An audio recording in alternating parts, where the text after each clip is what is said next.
सुनना, जरा ध्यान से सुनना इन महापुरुष के वचन। बाबा, हमें क्लेश बना रहता है, एक जलन बनी रहती है, एक अशांति। नाप के देखो हृदय में। तो उन्होंने कहा कि राम भजन बिनु सुनहु खगेसा, मिटहि न जीवन केर कलेशा।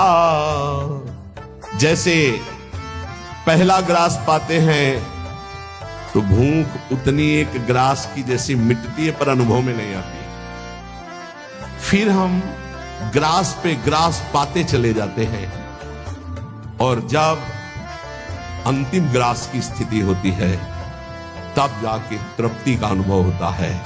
ऐसे ही उपासक, जब पहला भजन शुरू हुआ तो जलन बढ़ती है।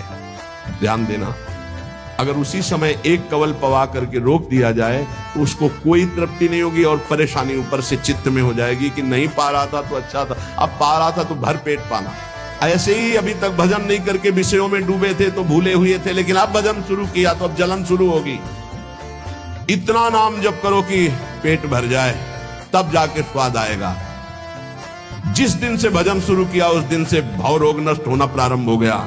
व्यर्थ नहीं जाएगा, पर उस नाम का, अंतिम नाम का, जिस समय भगवत साक्षात्कार होगा उसका इंतजार करते हुए नाम जपते रहो, हर कवल खाते रहो, पेट भर रहा है।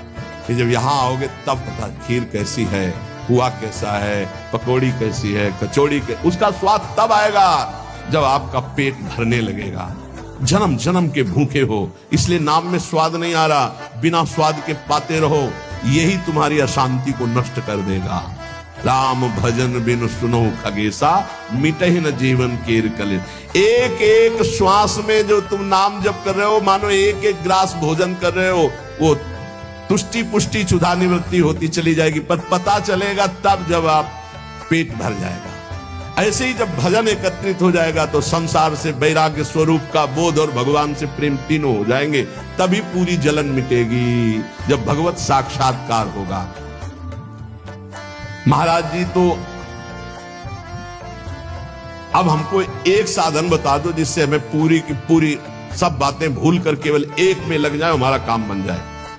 तो कह रहे, सुबह से लेकर नींद तक और नींद से लेकर सुबह तक, चेतना से लेकर मृत्यु तक तुम्हारा नाम न छूटे। जितना तुम कार्य करते हो, सब कार्य करते हुए यदि केवल नाम पकड़ लिया तो ये नाम तुम्हें महाभागवत और सिद्ध पुरुष बना देगा। नाम कैसे पकड़ा जाता है? जैसे प्यासे आदमी को खूब अच्छे अच्छे पकवान सामने रख दो, उसे अच्छा नहीं लगेगा, केवल पानी चाहिए, पानी। जैसे भूखे आदमी के पास हीरा जवाहरात दुनिया के सब रख दो, नहीं, भोजन चाहिए, भोजन।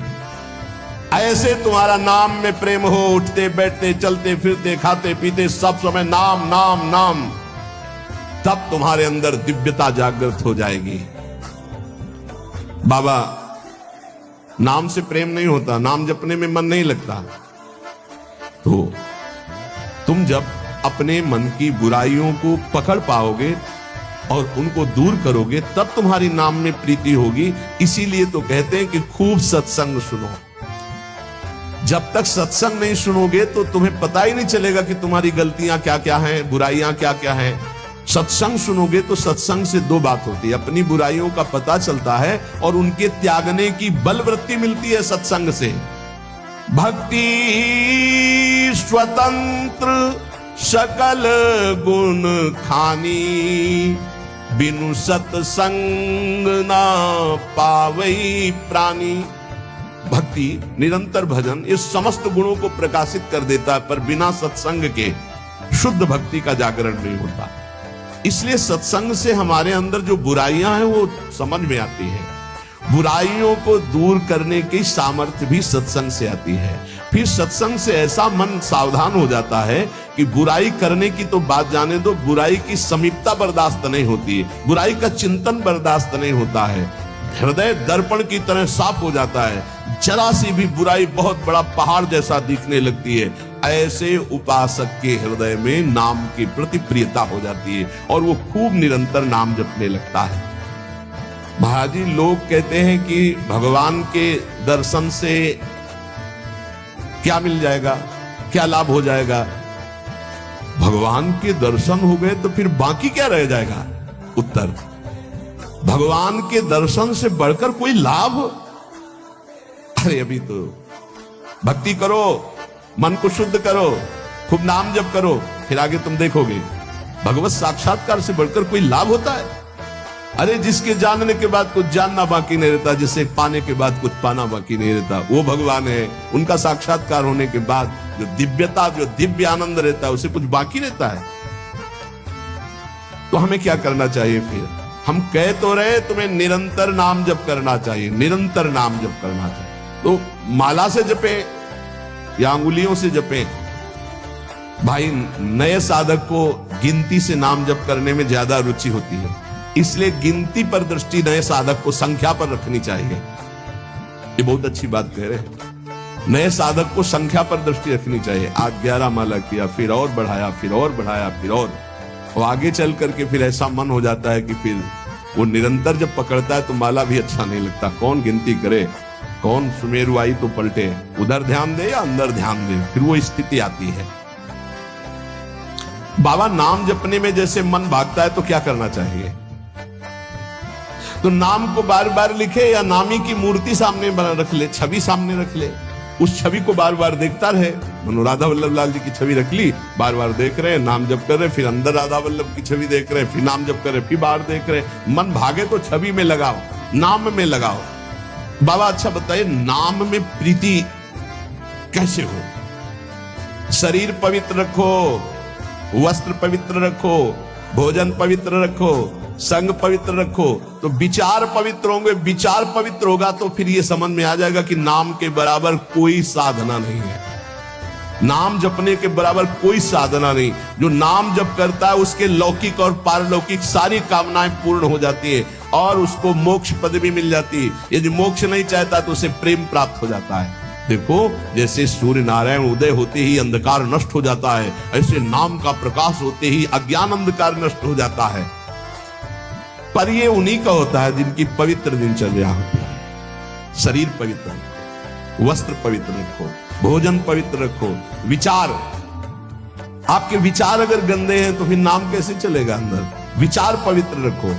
देखो हम तो कहते हैं जब प्रातः काल उठो तो खूब नाम जप करो, जब सूर्य उदय हो रहे हो तो खड़े होकर उनका आदर करो, अर्घ दो, दंडवत प्रणाम करो। अरे सूर्य भगवान है, सूर्य नारायण है। ये लोग जो सूर्य उदय हो रहे हैं और सो रहे हैं, उनकी श्री कीर्ति आयु सब धीरे धीरे नष्ट हो रही, वो जान नहीं पा रहे। महाराज जी कोई कहता है कि ज्ञान श्रेष्ठ है, कोई कहता है भक्ति। अरे बाबा तुम इन बातों में मत फंसो कि ज्ञान श्रेष्ठ है कि भक्ति श्रेष्ठ है। अरे जिससे संसार का चिंतन छूटे और प्रभु की याद आवे वो श्रेष्ठ है। जो तुम पकड़ पाओ जल्दी करो, नाम जप करो, इसमें मत लगो कि ज्ञान श्रेष्ठ है कि भक्ति श्रेष्ठ है। मर्यादा भगवान के नाम की एक अमोघ है। खूब नाम जप करो, चारों शास्त्र, वेद, पुराण, जितना ज्ञान है सब नाम में भरा हुआ है। तुम जितना नाम जप करोगे उतना आपके हृदय में वो प्रकाशित हो जाएगा।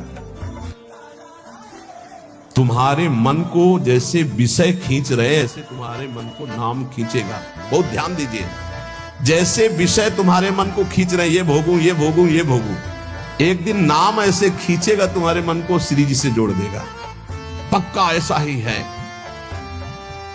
संसार के भोगों की तरफ से जब ग्लानि होने लगे, घृणा होने लगे, तो समझ जाना कि नाम तुम्हें खींच रहा है प्रभु की तरफ। और अगर ऐसा नहीं हो रहा तो अभी इतना नहीं नाम जप कर पा रहे कि तुम्हारे मन को खींच कर वो प्रभु में लगा दे। जिस प्रकार दीपक को हम जलाते हैं तो वो अपना प्रकाश करता है, और जब सूर्योदय होता है तो उसका अपना प्रकाश होता है। तो अन्य साधक सब दीपक की तरह प्रकाश करते और नाम जब प्रकाश करता है तो सूर्य की तरह प्रकाश करता है।